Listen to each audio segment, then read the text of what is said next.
Hello Miniso എന്ന് എല്ലാവരും കേട്ടിട്ടുണ്ടാവില്ലേ. ഞാനും അസ്വി ചേച്ചിയുടെ ചാനലിലാണ് കേട്ടോ മിനിസോയെ പറ്റിയൊക്കെ കേട്ടിട്ടുള്ളത്. നമ്മുടെ കൊല്ലത്ത് വന്നെന്നറിഞ്ഞപ്പോഴത്തേക്കും ഞാൻ ഭയങ്കര എക്സൈറ്റഡ് ആയി. നമ്മുടെ കൊല്ലം പള്ളിമുക്കാണ് കേട്ടോ മിനിസോ വന്നിട്ടുള്ളത്. വന്നെന്നറിഞ്ഞപ്പോൾ തന്നെ ഓടിപ്പോയി. വേറൊന്നുമല്ല, വാങ്ങിക്കാനൊന്നുമല്ല, ജസ്റ്റ് വീഡിയോ എടുക്കാനാണ്. പക്ഷേ കണ്ടു കഴിഞ്ഞാൽ വാങ്ങിക്കാതിരിക്കാൻ പറ്റത്തില്ല. അടിപൊളി കളക്ഷൻസ് ആണെല്ലാം. കാര്യമെന്ന് വെച്ചാൽ ഫുള്ള് നല്ല ക്യൂട്ട്നെസ് എന്ന് പറഞ്ഞാൽ ക്യൂട്ട്നെസ് ഓവർലോഡഡ്.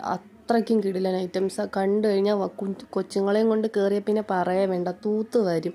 എവിടെ നിന്ന് വാരണോന്നറിയത്തില്ല. ലോറി കൊണ്ടുപോയി വാരിയാലും മതിയാവത്തില്ല. അത്രയ്ക്ക് കിടിലൻ ഐറ്റംസ് എല്ലാം. അഫോർഡബിൾ ആണോ എന്ന് ചോദിച്ചാൽ അഫോർഡബിളൊക്കെയാണ്. അത് പക്ഷേ ഓരോരുത്തരുടെ കയ്യിലുള്ള ക്യാഷിൻ്റെ വാല്യൂ അനുസരിച്ചിരിക്കും കേട്ടോ. ഞാൻ പക്ഷേ ഒന്നും വാങ്ങിയിട്ടില്ല, എല്ലാം നടന്ന് വീഡിയോ എടുത്തിട്ടുണ്ടായിരുന്നു. നല്ല രസമുണ്ട്. നല്ല കിടിലൻ ലഞ്ച് ബോക്സസ്, പിന്നെ ടോയ്സ്, പിന്നെ സോഫ്റ്റ് ടോയ്സ് എല്ലാം ഉണ്ടായിരുന്നു. ഞാനും എൻ്റെ മോളെല്ലാം നടന്ന് നോക്കുന്നുണ്ട്. നല്ല അടിപൊളി വാട്ടർ ബോട്ടിൽസ്